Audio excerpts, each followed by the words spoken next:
Oled sattunud Klaarsuse kristallikohvikusse Taluranna põik 3 Haabneemes ja kohviku number on number 5. Ja mis kellast te laupäeval lahti olete? Laupäeval 11 kella 9 oli ja pühapäeval oleme ka avatud 11 5-ni. Me seisame ühe hästi huvitava liivakasti kõrval siin. Ma sain aru, et see liivakast on mõeldud täiskasvanutele. Kas võib natuke sellest rääkida? Jaa, meil on tegelikult laste liivakast ja siis on täiskasvanute liivakast. Täiskasvanute liivakast siis koosneb kristallidest.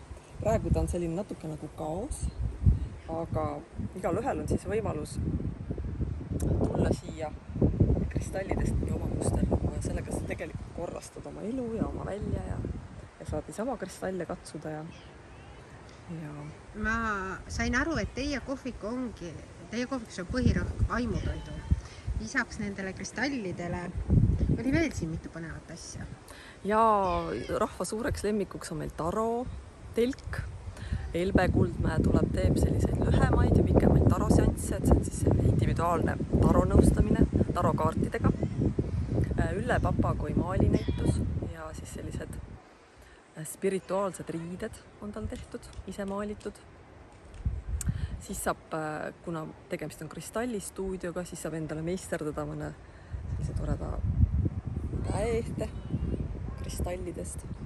Kas meisterdamise juures keegi kõrvalt nõustab? Jaa, mina nõustan ja saab nõu. Et saab täpselt need kristallid, mida endal vaja on? Jaa. Kas sellel päev süüa ka natukene saab?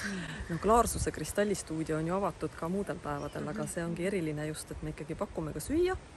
Ja siin on siis kasvavate suvikõrvitsad ja me pakume taimetoitu ja salatit ja porgandit ja tulevad lastele muffinid, ürdikuklid ja vaatame ilma pealt, et kui on väga kuum, siis teeme külmemaid jooke ja kui on jahedam, siis pakume soojendavaid jooke. Kuidas see istumine siin planeeritud on? Ongi siis hoovi? Jaa, istumine on planeeritud meil tegelikult terrassile ja oleneb jälle ilmast, et me tegelikult praegu veel ei ole seda set-upi, aga alati on meil lauad väljas ja taro jaoks on telk eraldi ja saab vast istuda, et kõik ära mahtuma. Aga suur aitäh teile! Kohtume siis laupäeval uuesti. Olete väga oodatud. Kohtumiseni! Kohtumiseni!